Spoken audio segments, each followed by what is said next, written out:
और भगवान पहुंचे श्रृंगवेरपुर। अयोध्या के लोग जब जागे, देखा कि भगवान नहीं है, बहुत निराश हुए। श्रृंगवेरपुर में निषाद रहता है।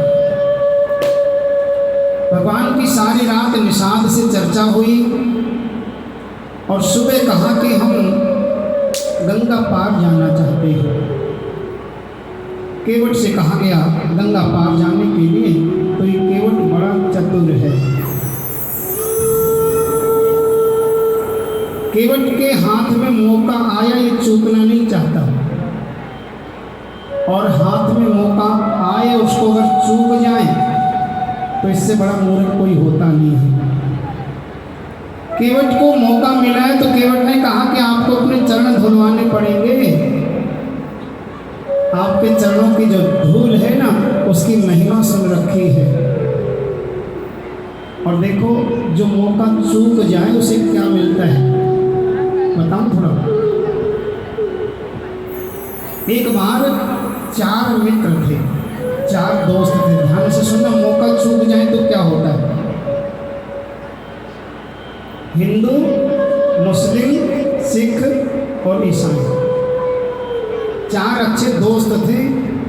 चारों ने एक दिन सलाह बनाई कि भैया घर में तो रोज ही खाते पीते हैं, क्यों ना पिकनिक पे चला जाए। बोले चलो। ये चारों घर से लेके क्या गए, चावल, दूध, चीनी और एक खीर बनाने के लिए बर्तन। ध्यान से सुनना। जंगल में गए, जंगल में इन्होंने लकड़ियां इकट्ठी करी, एक चूल्हा बनाया और इन्होंने खीर पका के तैयार कर ली। अच्छा, आप लोग रसोई में खीर बनाती हो, खीर की खुशबू बता देती होगी कैसी बनी है।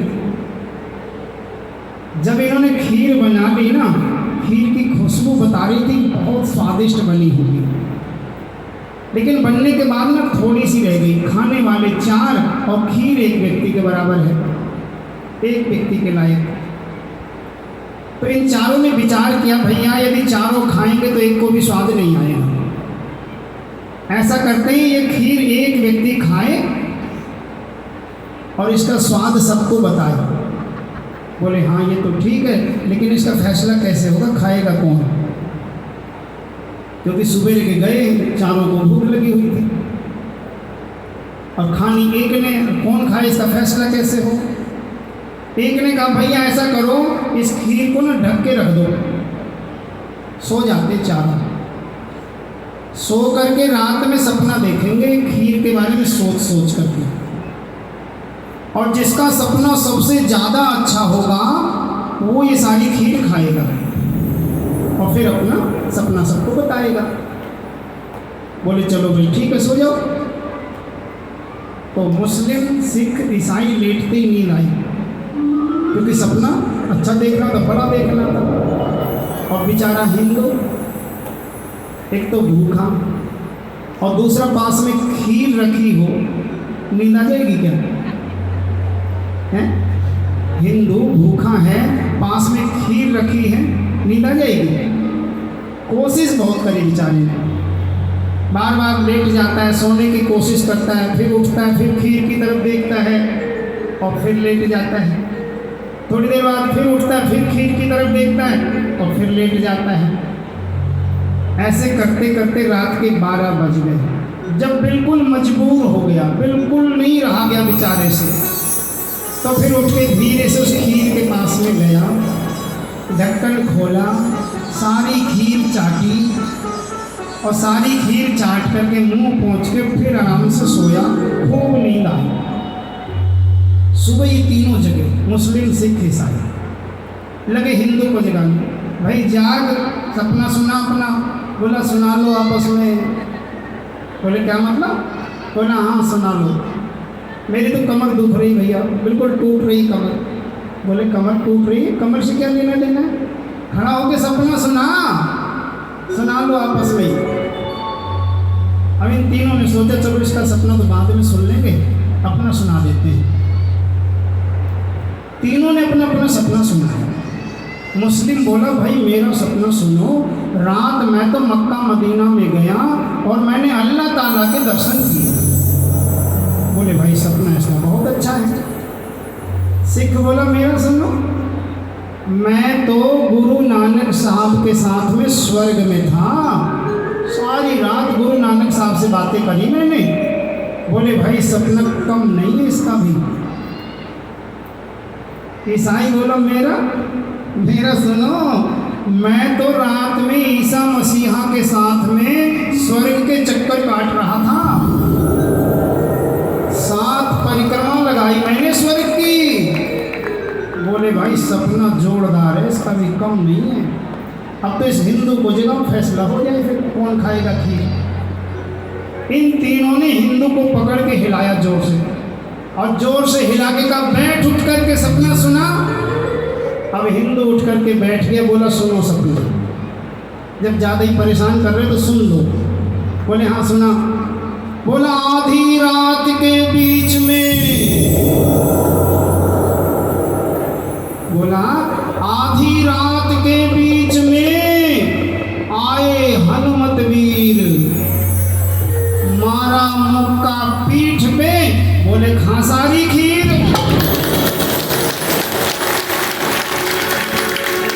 भैया कमर टूट रही है, कमर टूट रही है, नहीं खाता तो क्या होता सोचो, चाट गया सारी। बोले अरे भले आदमी, तुम्हारे हिंदुओं की देवता आए थे हनुमान जी, हमें भी जगा लेता, हम भी देख लेते। बोला किसको जगाता, एक तो बैठा था मक्का मदीना में जाके, दूसरा स्वर्ग में बैठा था, और तीसरा तो 7 चक्कर काट के आ रहा, बेचारा थक गया होगा। तुमको थे नहीं जगाता किसको।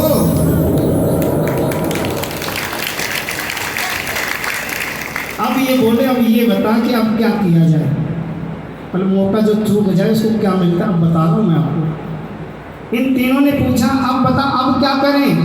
बोला करना क्या, खीर मैंने चाट के बर्तन तुम धो लो। तो जो मौका चूक जाए ना, उन्हें तो मिलता बर्तन धोने को, खीर तो कोई और ही चाट जाता है। तो ऐसा सुंदर मौका आप लोगों को मिला है, ऐसी ज्ञान गंगा बह रही है, आप भी नहाओ, अपने पड़ोसियों को भी ऐसी ज्ञान गंगा में नहलाना चाहिए। केवट नहीं चूका, केवट को मौका मिला है ना, वो मौका नहीं चूका। उसने क्या किया, कहा कि राघव आपके चरणों की धूल की महिमा सुन रखी है, सुना पत्थर के पांव लगाया नारी बन गया, मेरी नाव तो काठ की है, यदि ये नारी बन गई तो क्या होगा। और वैसे भी एक पालनी मुश्किल हो रही है, दूसरी बन गई तो क्या करूँगा। इसीलिए अपने चरणों की धूल धुलवानी पड़ेगी। तो देखो कैसे आग्रह कर रहा है कि राघव अपने चरणों को धुला लो। क्या सुंदर भाव है इस केवट के, देखिए।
Oh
केवट को अवसर मिला तो देखो इसने अवसर का कैसे लाभ लिया। भगवान से कहा प्रभु आपको अपने चरण धुलवाने पड़ेंगे। भगवान ने कहा ठीक है धो दो। तो कैसे धोए देखो इसे। केवट ने अपनी पत्नी से कहा गंगा जल का लोटा लेके आ। केवट की पत्नी जब गंगा जल का लोटा लेके आई ना, तो केवट ने क्या किया, एक कठौती ली। कठौती यानी लकड़ी का बर्तन। कठौती क्यों ली?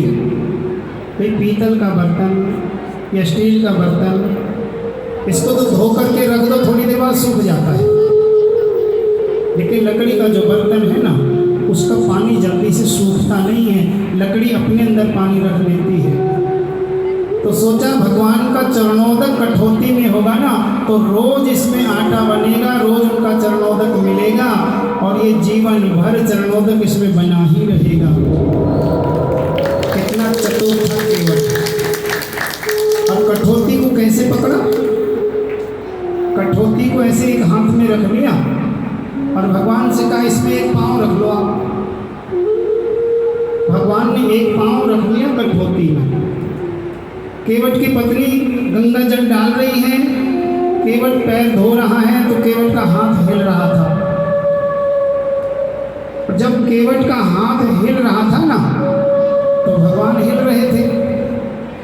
तो भगवान ने कहा केवट गिराएगा क्या? तो केवट ने कहा गिरने का डर है? बोले हाँ। तो केवट ने कहा दोनों हाथों से मेरा सिर पकड़ के खड़े हो जाओ। एक नहीं, दोनों हाथ। जैसे एक माँ अपने छोटे बच्चे को परात में बिठा के नहलाती है ना, और वो बच्चा माँ का सिर पकड़ लेता है। भगवान ने दोनों हाथ केवट के सिर पे जैसे ही रखे, देवताओं ने फूलों की बारिश कर दी। अरे केवट तो धन्य है, जिसका दर्शन करने को देवता तरसते हैं, वो दोनों हाथ तेरे सिर पे रखा खड़ा है।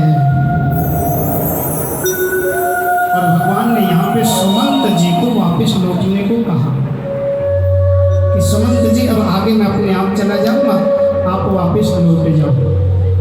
सुमंत जी ऐसे लौट रहे हैं जैसे किसी के पास बहुत धन का खजाना हो ना, और कोई छीन ले और भगा दे।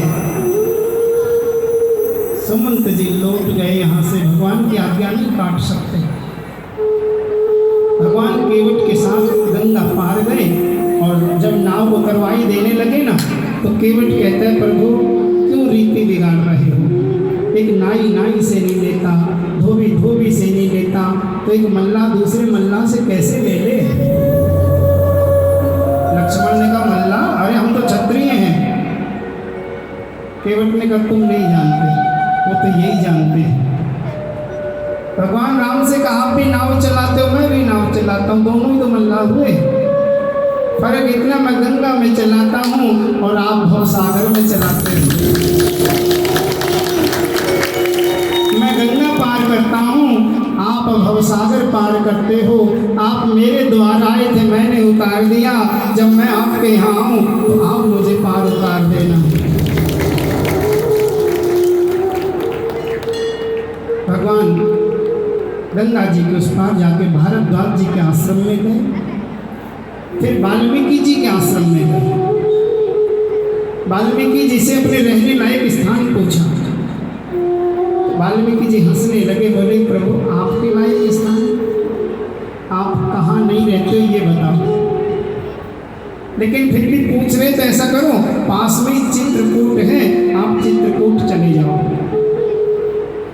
भगवान चित्रकूट पहुँचे और चित्रकूट में भगवान ने अपना आसन लगाया, भजन करने लगे। और इधर सुमंत वापस लौटे। जब सुमंत वापस लौटे ना, अयोध्या के नरनारियों ने सुमंत को देखा तो दौड़ पड़े सुमंत की तरफ। सुमंत ने आते हुए देखा, सबको कह रहे अरे सुमंत ठहर, कहाँ है हमारा राम? सुमंत ने सोचा क्या जवाब दूंगा, भागने लगे आगे आगे, सब पीछे दौड़ रहे। सुमंत ठहर ना, बताना राम कहाँ छोड़ के आ गया। सुमंत दौड़ करके राजा दशरथ के कक्ष में पहुंच गए, और राजा दशरथ ने जैसे देखा सुमंत, राजा दशरथ उछल करके खड़े हो गए। आ गया सुमंत, ले आया राम को घुमा करके वन में। कहाँ है? सुमंत को एक तरफ हटाया और दौड़ करके बाहर आए। दशरथ ने बाहर इधर उधर देखा तो राम नहीं दिखाई दिए, तो फिर अंदर आए। दशरथ ने सुमंत के कंधों को पकड़ा और जोर से हिलाया, सुमंत बोलता क्यों नहीं? कहाँ है मेरा राम?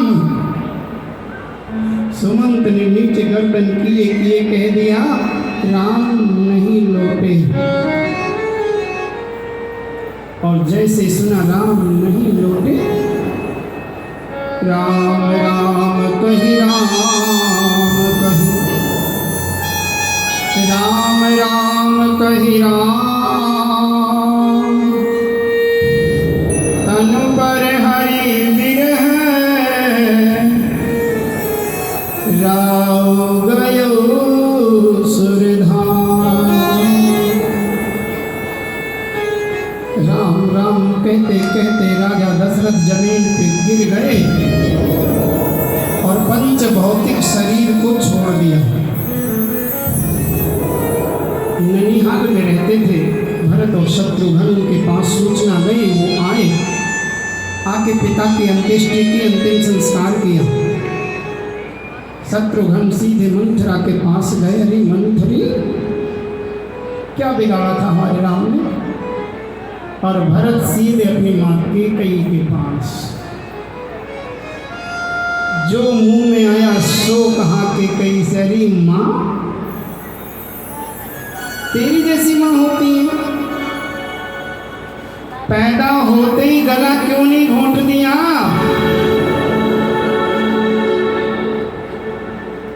पैदा होते ही गला क्यों नहीं घोंट दिया? या पेट में ही मार देती? लोग क्या कहेंगे? भरत के कारण राम को वन में जाना पड़ा। राम का वनवास मांगते समय गरी नहीं जीभ परे मुख कीरा, जीभ नहीं गल गई, मुंह में कीड़े नहीं पड़ गए। भरत ने जो मन में आया सो कहा, कैकेयी कुछ नहीं बोली। भरत ने कहा, मैं राजगद्दी पे नहीं बैठूंगा, अपने भाई को वापस लेकर के आऊंगा। भरत जी पूरा मंत्रिमंडल साथ में लेकर के, राजा जनक आए हैं उनको भी साथ में लिया है, गुरु वशिष्ठ आदि को सबको लेकर के ये चित्रकूट पहुंचे हैं। भगवान राम और भरत जी का यहाँ पे मिलन हुआ है। देखिए भरत जी को कैसे पात्र है। भरत जी ने एक से दोबारा बोलने का मौका नहीं दिया बड़े भाई को। भरत जी ने कहा, भैया आप चलो, आपके बिना अयोध्या सुनी है और आपको राज्य करना पड़ेगा। राम जी ने कहा, भरत तू जा, 14 साल पूरे होते ही वापस आ जाऊंगा। भरत ने दोबारा नहीं कहा चलना पड़ेगा। एक बार जो बड़े भैया ने कह दिया, हाथ जोड़ के स्वीकार कर लिया। भरत ने कहा, भैया 14 वर्ष बीतते एक मिनट ऊपर न हो जाए, भरत जीवित नहीं मिलेगा। भैया राजा तो आप ही होंगे, मैं तो सेवक बन के सेवा करूंगा, आप अपनी चरण पादुका दे दो मुझे, ये सिंहासन पे रख दूंगा ले जाके। भरत जी ने जैसे चरण पादुका सिर पे रखी ना, आंखों से आंसुओं की धारा बहने लगी। भरत सोचने लगे कि मेरी मां ने तो राम को वन में निकाला था और मैं कैसा हूं, मैंने आके इनके चरणों की खड़ाऊं भी निकाल ली। भगवान नंगे पांव आगे जाएंगे और वो खड़ाऊं सिर पे रख कर के भरत रो रहे हैं, चल पड़े अयोध्या की तरफ।